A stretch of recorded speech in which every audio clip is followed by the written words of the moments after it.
G'day everybody and welcome to week 2 of Laws 12063 Advanced Statutory Interpretation and Drafting.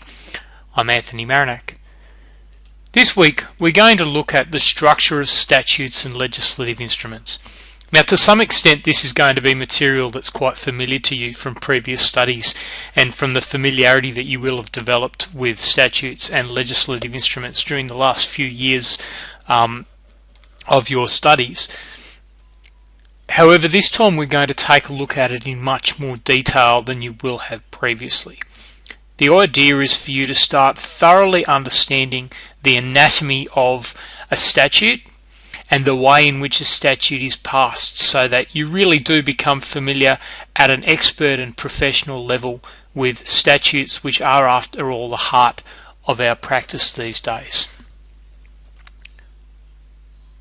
What we're going to do is we're going to go through different types of statutory instrument, particularly an exposure draft, a bill and an act. We're going to look in detail at the legislative process, in far more detail than you will have previously. We're going to look at different types of acts, in particular principal acts, amending acts and omnibus acts. We're going to look at the different titles of an act, the structure of an act from chapter right down to subparagraph. We'll look at how an act commences, and we'll look at both the extrinsic and intrinsic guides to interpretation which attach to each piece of legislation. We're then going to look briefly at principal and subordinate legislation, and we're going to be looking at subordinate legislation in much more detail later in the course, so we'll brush over that a little bit quickly. Now, fair warning guys, this week's material is massive. The lecture notes which I've written up for you come to more than 10,000 words in length, which for context is about the same as the average honours thesis, and this lecture will probably be somewhat longer than most of the lectures you'll deal with in this course. The reason is that I didn't want to separate this material into 2 weeks worth of work, because it really is important that we get this stuff out of the way at the start, so you can then move on to successfully dealing with the drafting process. But I'm also really concerned that in the earlier parts of the course, and then again once you have a bit more expertise and understanding, there's no other opportunity for us to sit down and say, okay, these statute things that we play with all the time, exactly how do they work? Exactly how are they made? What do we need to know about them in order to thoroughly understand them? I guess one analogy you could use is that of an expert in wine. Someone who's an expert in wine doesn't just drink the stuff. They're not just worried about what comes out of the bottle. Someone who's an expert in wine understands every part of the winemaking process, from how the grapes are grown to how the grapes are then turned into high quality wine, to how the wine is stored, poured and tasted. You need to be an expert in wine, but you need to take those skills and make yourself an expert in law. So let's begin. We're going to start by looking at the legislative process. The legislative process, you will have been taught probably back in first year, maybe even back in high school social education or legal studies. You've probably been taught the basics, which is that for a bill to become an act, both houses have to agree to the act in identical form, and the act has to go through 3 readings in each house. Now all of that is accurate enough as it comes, but it's really not enough detail for those of us who are going to be making our way as experts in the law. So let's go into it in much more detail. The legislative process actually starts with a need.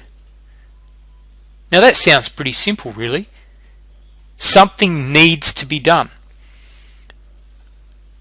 In truth though, it's almost always the case that a heap of stuff needs to be done. And these needs are being identified and promoted to government by many different people within society. You will have lobby groups focused on a particular issue, all of whom want legislation in their specific little area. You'll have public service departments who might identify a need in order to enable them to administer their area of policy effectively. You might have the law reform commissions saying there is an area of law that needs to be reviewed and updated. The courts might interpret a law in an unexpected way and therefore identify a need for that law to be amended. A new problem might emerge very quickly and have a sudden need for legislation to be passed. The fastest I ever saw the legislative process go was shortly after the Bali bombings in 2002, when changes to the law were needed in order to secure some of the evidence that was in Indonesia and bring it to Australia. It went through the entire legislative process in something like 90 minutes. So it can move very quickly when it has to, if the need is great. So we start out with need. What is the need? And really, we looked at this last week. When we're asking what is the need will be either a mischief that we need to stop, a risk that we need to manage, or a benefit that we need to maximize.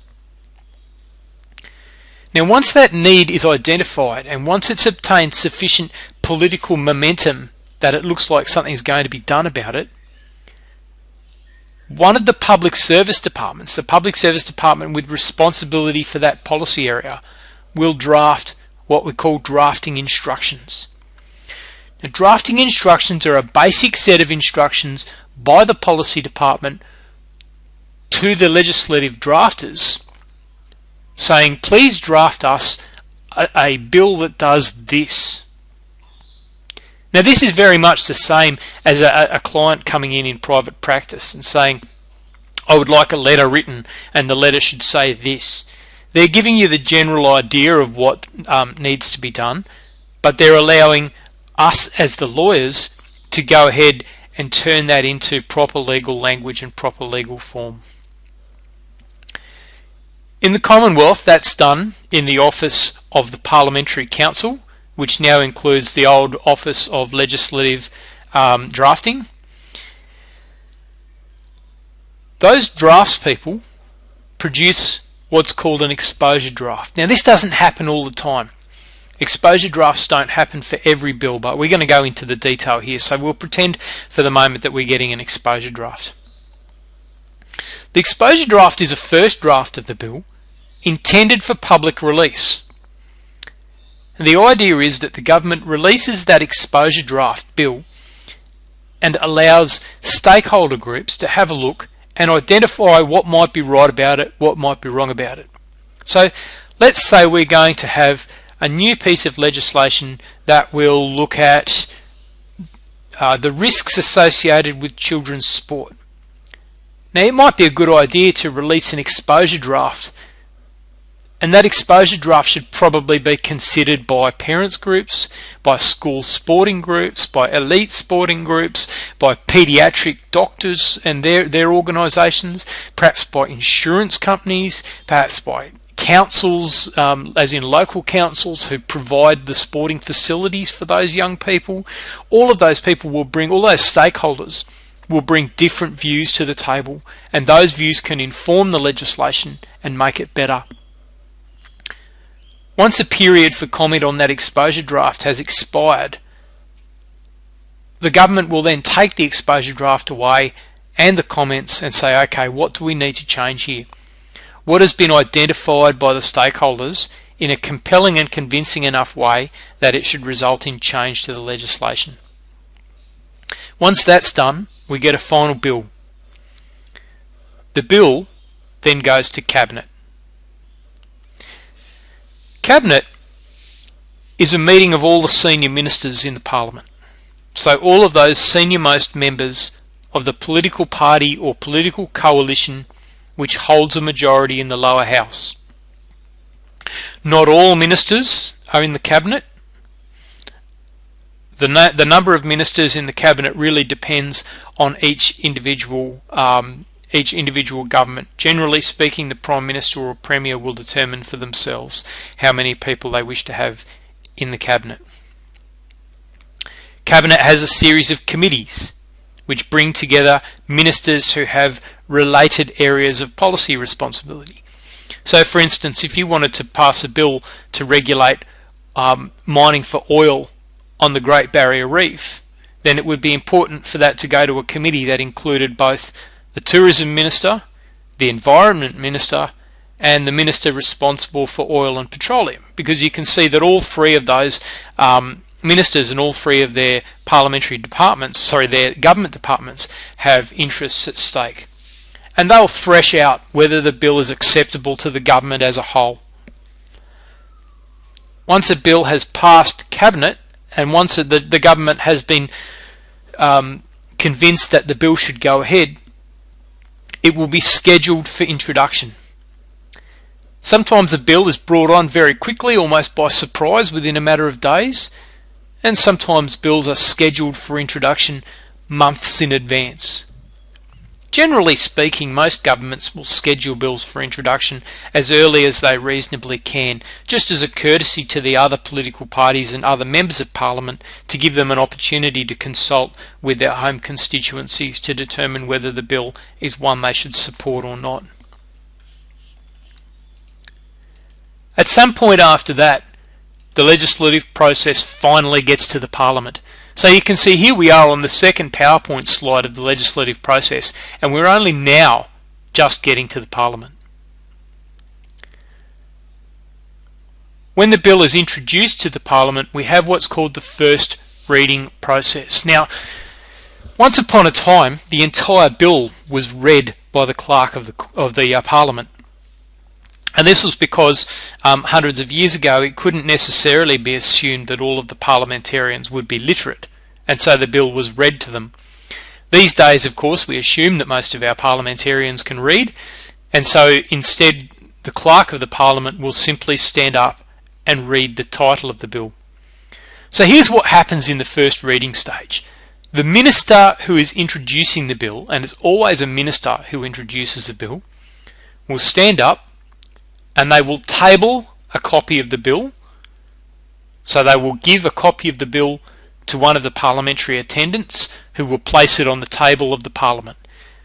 This places the bill before the Parliament. It makes the bill something that is now the business of the Parliament. The minister will then move that the bill be read a first time. When the bill is read a first time, that places the bill on the Parliament's agenda.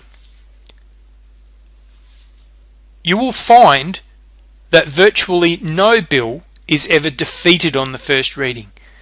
Even a bill that the other side really doesn't want and is really preparing to fight against is going to get through its first reading. So the first reading is a matter of formality, not a matter of debate. Once the bill has been read a first time, the minister immediately moves that the bill be read a second time. And when they move that the bill be read a second time, the minister will table what's called the explanatory memorandum, which explains the bill in plain English, and the minister will also table a copy of what's called the minister's second reading speech, which is a speech in which the minister outlines the government's policy intentions in relation to the bill. After that has happened, in almost all cases, debate on the bill is adjourned. So they do the first reading, they table the explanatory memoranda and the second reading speech, and then they adjourn debate, sometimes for a matter of hours, sometimes for days, sometimes for weeks, sometimes for months. The reason for this is that now that the first reading has been done, the bill in its final form is available to all members of Parliament. The explanatory memorandum is available to all members of Parliament. The government's policy is available to all members of Parliament, and it all goes up on the web. So the idea of the adjournment after the second reading is moved is to enable all of the politicians to go away, read the bill, do some research, think about what their party's position is going to be, prepare their speech for the second reading debate, and basically get themselves ready to discuss the bill in an informed way. Now this makes sense. You can't expect somebody to have a 500-page piece of legislation plonked down in front of them and 30 seconds later be ready to debate it. It takes time to prepare. So the interval between moving the second reading and actually having the second reading debate provides an opportunity for this to happen. Now there's a bunch of other stuff that also goes on during this interval between the moving of the second reading and the actual second reading debate. The first thing is that the Parliamentary Library may prepare an assessment of the bill called a Bill's Digest. The Parliamentary Libraries are not just lending libraries full of books. The Parliamentary Libraries employ specialist researchers, and those researchers will take a new bill and they will prepare a short research paper outlining the issues, outlining some of the history, outlining some of the considerations.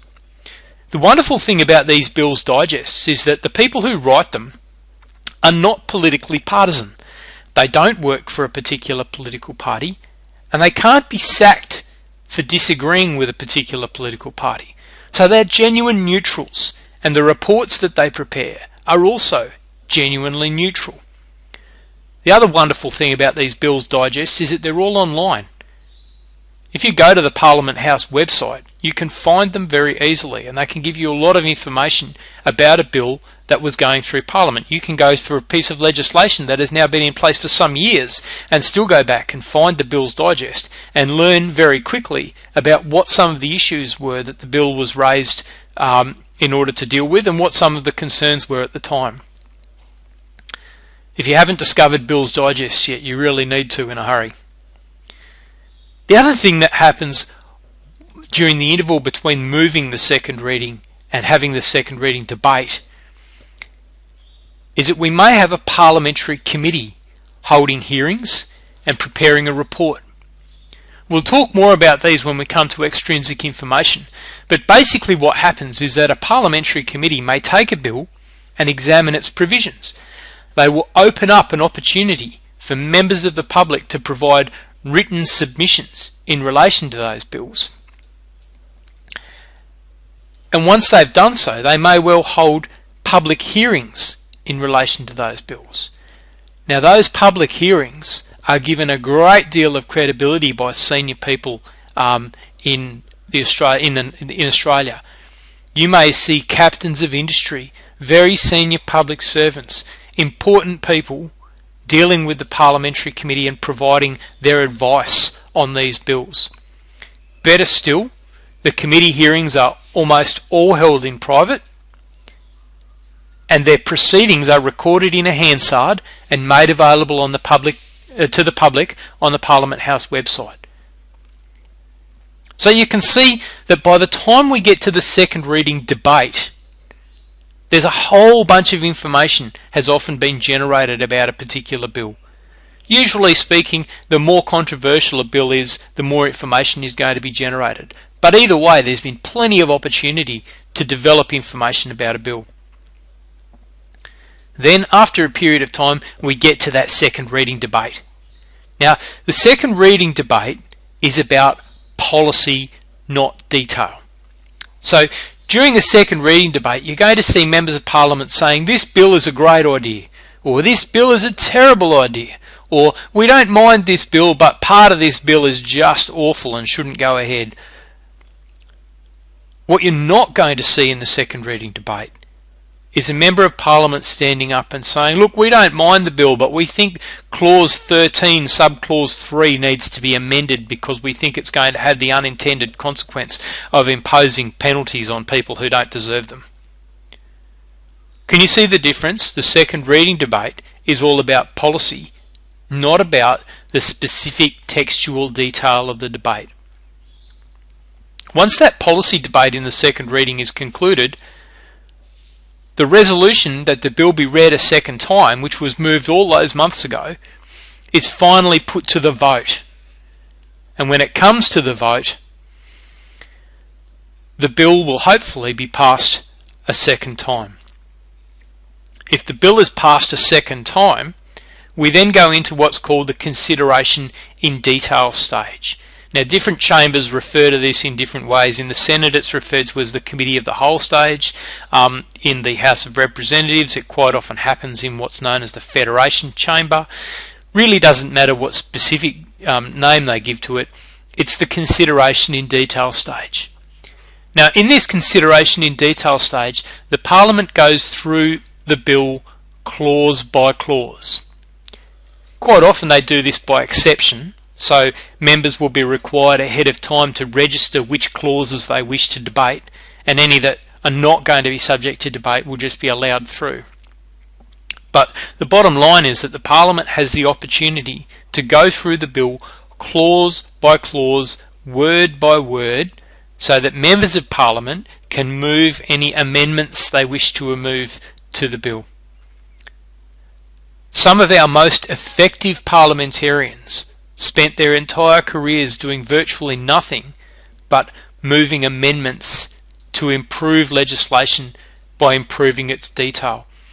One of the best parliamentarians that I ever worked with during my career in the Parliament was a Western Australian Democrat senator by the name of Andrew Murray, who over the course of his time in the Parliament had dozens upon dozens upon dozens of amendments moved in consideration in detail stage, all of which led to improvements in legislation.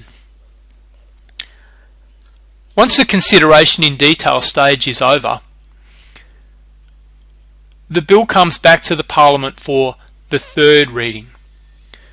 The third reading is almost the capstone on the rest of the process. The third reading is not subject to debate.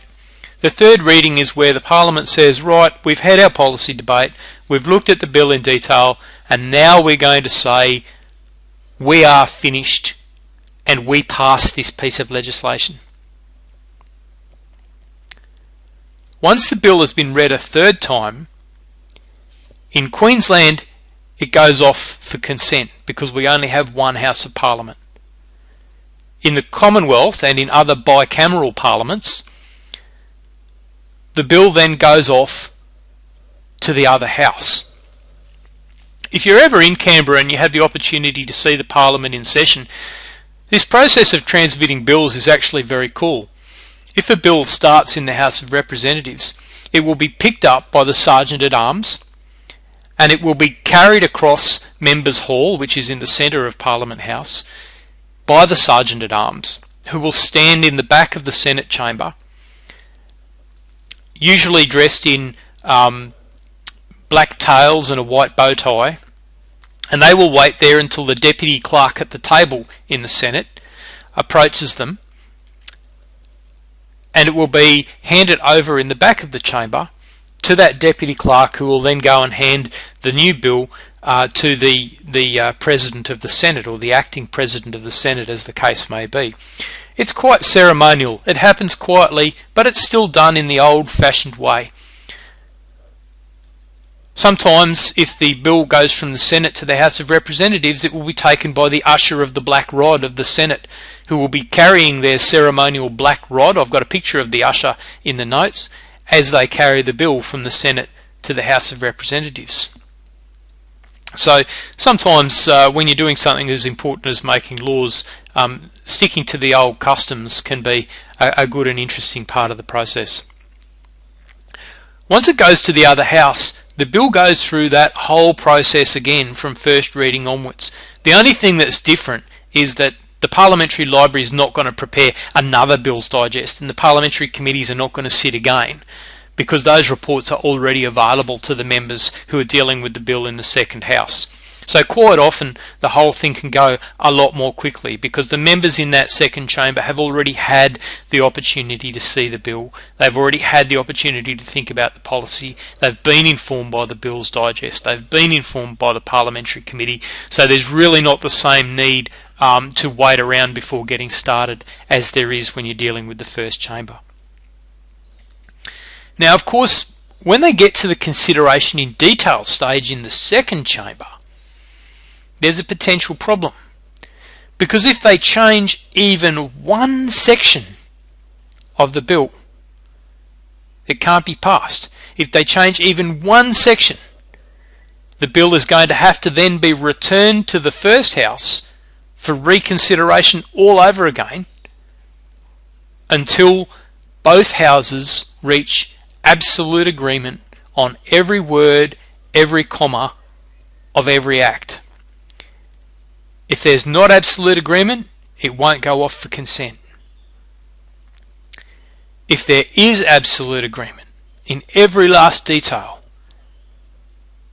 then the bill will be signed by the clerks of the Parliament and will be transmitted by the President of the Senate or the Speaker of the House of Representatives to what's called the Federal Executive Council, or in Queensland the Executive Council. The Federal Executive Council, we'll stick with Commonwealth for a moment, it's a little easier to understand. The Federal Executive Council is a meeting of very senior ministers and the Governor-General. And it's in this meeting, the Federal Executive Council meeting, that the members of the government provide advice to the Governor-General. So the bill will go to a meeting of the Federal Executive Council. One of the ministers will provide the Governor-General with the advice that this bill has now been duly passed by the Parliament and that the Governor-General should sign the bill, giving it royal assent, and the Governor-General will then do so.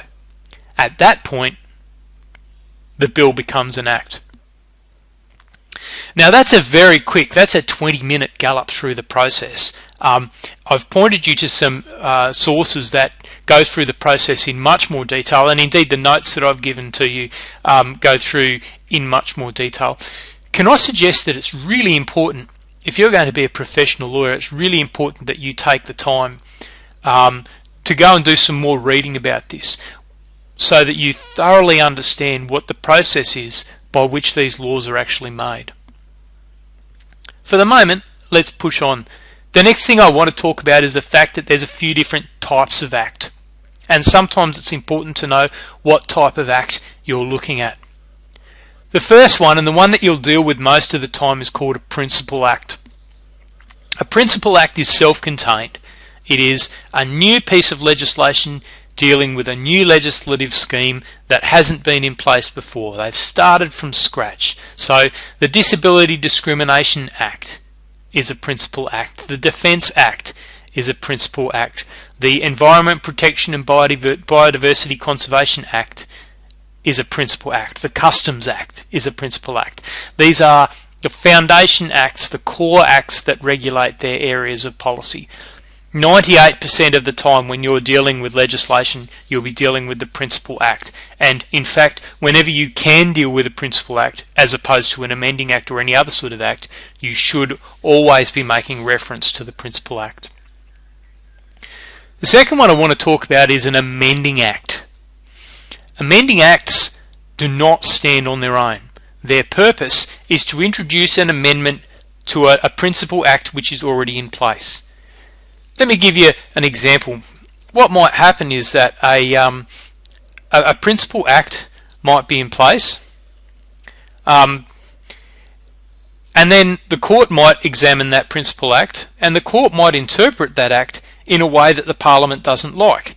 So the court might say, no, well, the Parliament's written this, and we interpret those words to mean X, whereas the Parliament may have intended them to mean Y. What the Parliament can then do is rush through an amending act which will change the text in that initial provision, so that from then onwards it might make it more clear to the court what the Parliament actually intended. Or there might be changes in circumstances that require amendments to bills. There might be changes in policy that require amendments to bills. Rather than passing the whole bill all over again, the best thing to do is to pass an amendment just to that one provision. You'll be able to spot an amending act because they're usually referred to as an amendment act. So the example that I've given in the notes there was in 2005 there was an amendment to the Queensland Police Powers and Responsibilities Act 2000. That amending act was called the Police Powers and Responsibilities Motorbike Amendment Act 2005. So you can almost always see that key word amendment in the title of the act. And what that means is you can't just read that amending act. You have to read that amending act in the context of the principal act. Third type is an omnibus act. Omnibus acts are really a matter of efficiency. You might get an area such as defence or taxation where there's a whole range of legislation And the Public Service Department responsible for that area of legislation might find that they need to change a number of their acts in the course of a year. Rather than going through the legislative process separately for each of those, they might decide that it's more efficient to simply combine all of those proposed amendments into one act and put that act before the Parliament. This is called an omnibus act. So what will happen is that there'll be a very brief act with 2 or 3 paragraphs that says all of the attached schedules are amendments that we want to make to other pieces of legislation. And then when you look at the schedules, there might be 5 or 6 schedules that relate to 5 or 6 different principal acts, and each of those schedules might contain amendments to those acts. So you can see, whereas an amending act just amends one piece of principal legislation, an omnibus act can amend a whole bunch. Finally, consolidation acts. Consolidation acts bring the law together in one place without actually changing the law. So they might be combining different statutory sources, or they might be combining statutory sources and perhaps international sources, or they might be combining statutory sources and common law sources. They might be combining amendments as well as principal acts, and they bring them all together in one place without actually changing the law. So consolidation acts are very cool when they happen because they can make a complicated area of law slightly less complicated.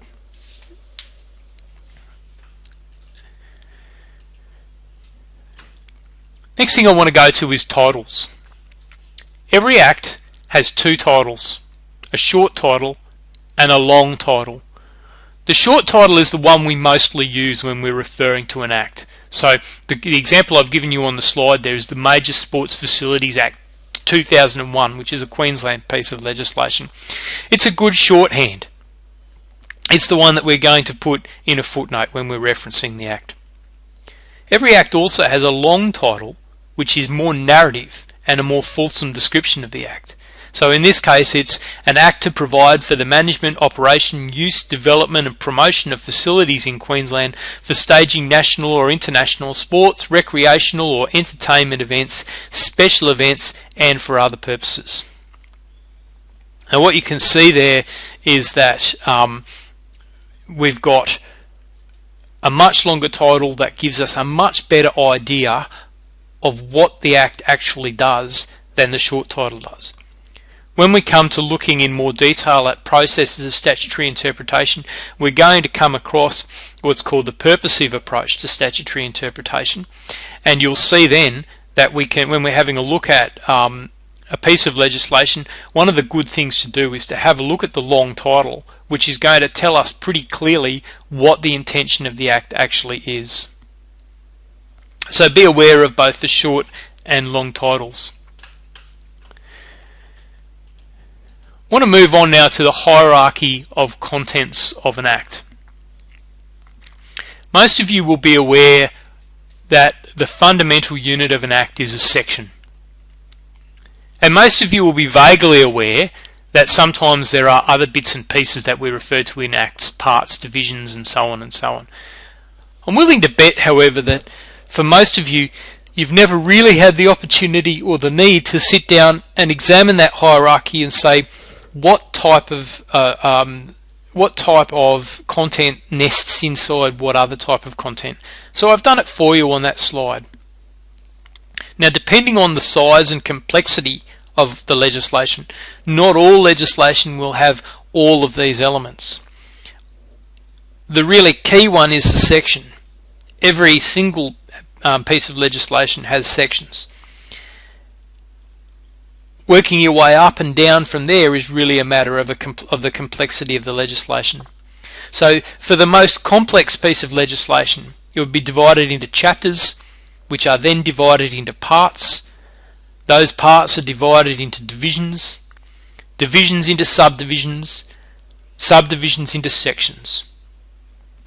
Sections are then divided into subsections, which are divided into paragraphs, and those paragraphs are divided into subparagraphs. In times past, those subparagraphs were actually divided into subparagraphs, and sometimes into sub paragraphs. However, nowadays that would be considered to be very poor drafting practice, and very rarely are you going to come across a contemporary piece of legislation that goes down any deeper than the sub paragraph. Alongside that, most pieces of legislation will have schedules and notes. The schedules exist outside the Act proper, and they're numbered separately, so they don't nest inside that hierarchy. The notes, or the end notes, also sit outside that section of the legislation. They sit at the end of the Act, and are not numbered at all. In fact, the hierarchy within the notes refers to the hierarchy within the legislation. Let's push on to commencement. Now, initially I think most people would assume that commencement occurs when the Governor-General signs, or the Governor signs the bill and gives it assent. Actually, that's not usually the case. Usually what happens is that the bill will commence at a time somewhat later than the time when the Governor-General signs the bill off. And the reason for that is that it may be necessary, for instance, if the government imposes a new tax, so there's a piece of legislation imposing a new tax, it may be necessary to give the Taxation Office time to start preparing to collect that new tax. If a new piece of legislation institutes a new obligation on people, it may be necessary to give people time to start preparing to meet that obligation. If an act bestows a new right or benefit on people, it may be necessary to give time for people to start working out whether they will be eligible for that benefit and how they go about applying for it. So quite often the commencement of an act will be entirely different to the date that the Act was actually given assent. Acts include a commencement provision. And when you've got a piece of legislation, particularly a new piece of legislation, it is absolutely vital that you look in that legislation and work out what the commencement date was, so that you can work out whether the Act was actually in play on the date that's in question for your legal dispute. In some circumstances, an act might even commence on a date before it was passed. So an act might even commence sometimes years before it was passed, particularly if it's trying to correct a situation where there's been a misinterpretation of the act over a period of years. Now, generally speaking, of course, parliaments are very wary about passing legislation with a retrospective commencement, because it would hardly be fair to impose an obligation on people if the obligation had not existed at the time they were meant to carry it out. However, under some limited circumstances, retrospective commencement is possible and it's perfectly allowable. Next, I want to talk briefly about intrinsic and extrinsic guides to interpretation. And I want to talk about them really briefly because we'll be looking at them all in more detail next week, in coming weeks. Intrinsic guides to interpretation are all bits and pieces within the Act itself to help you to understand the Act. You must know about these and you must know how to use them, because they will help you to read an Act expertly. Now, the slide there includes a bunch this slide there outlines what the intrinsic guides are. The notes include some examples and how you can go and find them and what they look like. Dictionaries give you the definition of words used in the Act, and they're usually much longer, and nowadays are usually contained in a schedule. Definitions are slightly different. Definitions are usually contained within a section, and they outline the specific use of a term in that section. The objects section. Now, an objects section might attach to an entire Act, or a chapter or a part or a division or even a section, where they'll say, the object of this part is to. This is the Parliament communicating with you to say, this is what we're trying to accomplish with this part of the legislation. Now that's great information for you to have if you're trying to read one of the sections in that information. One of the sections in that legislation. The next type are what we call avoidance of doubt provisions. Now, an avoidance of doubt provision is where the Parliament says, to avoid doubt, we intend this section to mean this. So they've almost had a second go at explaining what the legislation is meant to mean. The example that I've given in the notes comes from the Liquor Act 1992 in Queensland, where they talk about an adult entertainment venue. And they say essentially that where there's an adult entertainment going on in a venue serving liquor, that children are not allowed in the audience of that, or are not allowed in the area where that adult entertainment is going on. And someone's obviously had a look at that and said, yeah, it's pretty clear that minors would not be allowed in the area as audience members, but what if they were part of the act? So then they've drafted in an avoidance of doubt provision that says, to remove doubt, it is declared that a minor cannot be in an approved area in the capacity of a performer of adult entertainment.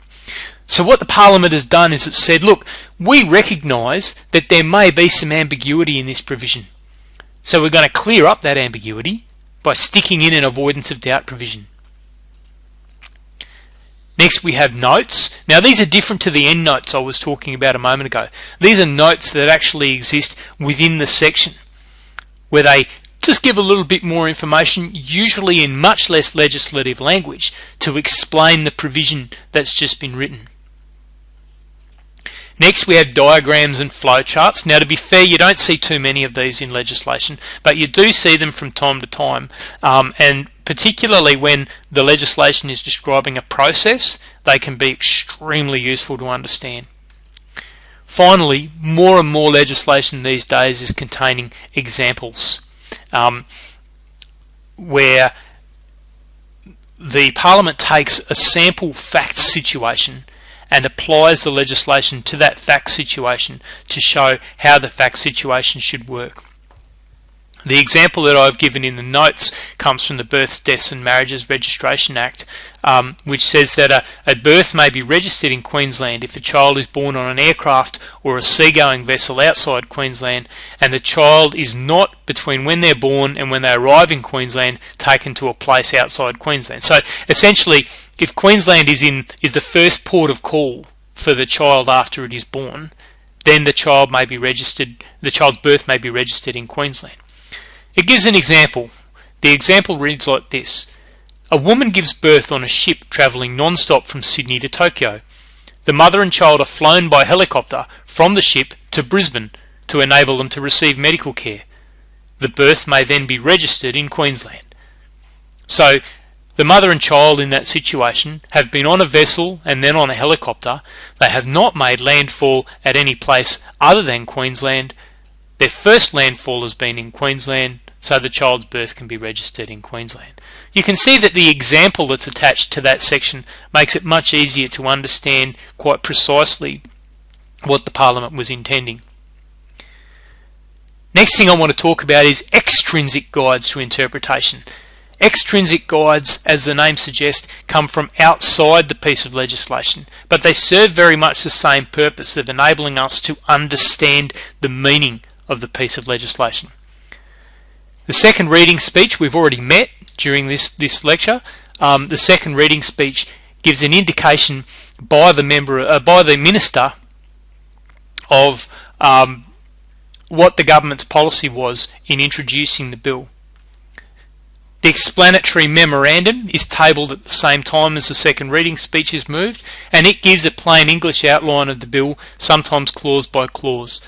Some explanatory memoranda are excellent, some of them are terrible, so it can be a little bit of potluck. Parliamentary committee reports we've also discussed. Now, parliamentary committee reports are prepared during that interval between the second reading being moved and debated. Bills digests we've discussed, they're prepared by the Parliamentary Library by neutral researchers to outline some of the issues. And if we go back to the very start of the process and the identification of a need, well, if a bill was the subject of a Law Reform Commission report and that's how the need was identified, then that report in itself is going to tell us a lot about the reasons for the bill and help us to understand the bill.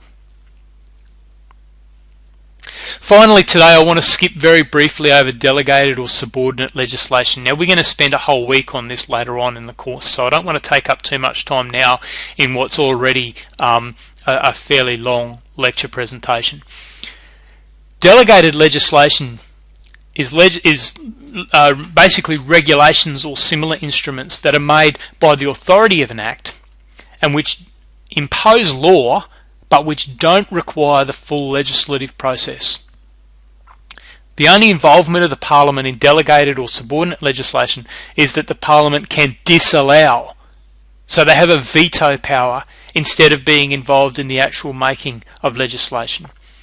Now, all I really need you to take away at the moment is that there is a difference between delegated and subordinate legislation and statute, and we'll look in much more detail in coming weeks at the difference and how it matters and why it matters. Now, this week, as with last week, you don't have a particular drafting exercise to do.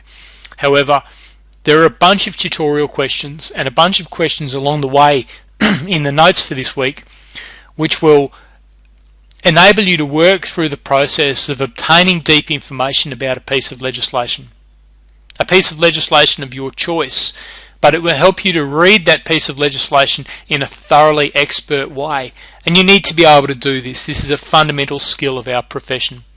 I would really encourage you to take the time to do that, and I'll look forward to pushing on with our next topic next week.